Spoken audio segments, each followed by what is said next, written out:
माननीय अध्यक्ष महोदय, प्रश्न 1 के जवाब में आया था प्रश्न ए पर फसल खराबी की मैंने मानदंड पूछे थे, आपने पॉलिसी दे दी एसडीआरएफ की, वो अंग्रेजी में है।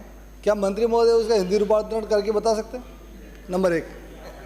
माननीय मंत्री जी। 24 में विधानसभा क्षेत्र कपासन में अधिसूचित प्राकृतिक आपदा बाढ़, सूखा, ओलावृष्टि, पाला, शीतलहर से किसानों की फसलों में 33% से अधिक फसल खराबा नहीं होने के कारण भारत सरकार द्वारा एसडीआरएफ नॉर्म्स अनुसार कृषि आदान अनुदान दे नहीं है। मैंने पूछा ये था, पॉलिसी जो दी है वो अंग्रेजी में दे रहे हैं, अब हिंदी का कोई है नहीं। जब हिंदी की जानकारी सबको नहीं है, इसका कारण ये थोड़ी कि आप अंग्रेजी में इसको दोगे।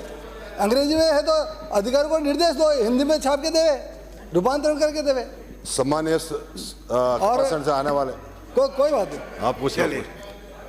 हो गया। और एक और परिशिष्ट बे पर जो जवाब दिया उसमें सारे गांवों की सूची है और सबको नील बताया गया, जबकि मेरे विधानसभा क्षेत्र पिछले 3 वर्षों में 38 गांवों में 85 से ज़्यादा किसानों के फसल का नुकसान हुआ है और आगजनी से वो भी कि भाई इंग्लिश में जो सूची जारी की उसको तो मैं हिंदी में आपको उपलब्ध करवा दूंगा, पहली बात।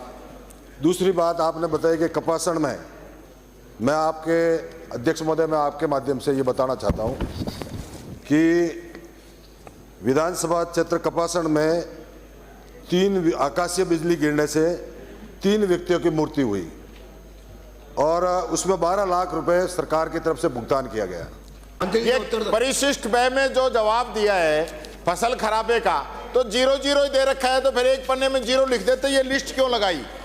इन्होंने जब फसल खराबे का पूछा है तो 0-0-0 लगा रखा है, इसका मतलब फसल खराबा हुआ ही नहीं। पहले इनके जवाब तो आ जाने दें, फिर आप पूछें। माननीय अध्यक्ष महोदय, मैं आपके माध्यम से सम्मानीय सदस्यों को और प्रतिपक्ष नेताजी को ये आपके माध्यम से निवेदन करता हूं कि कपासन विधानसभा क्षेत्र में 2023-24 में 33% से ऊपर खराबा नहीं हुआ, इसलिए आदान अनुदान देना अनिवार्य नहीं है।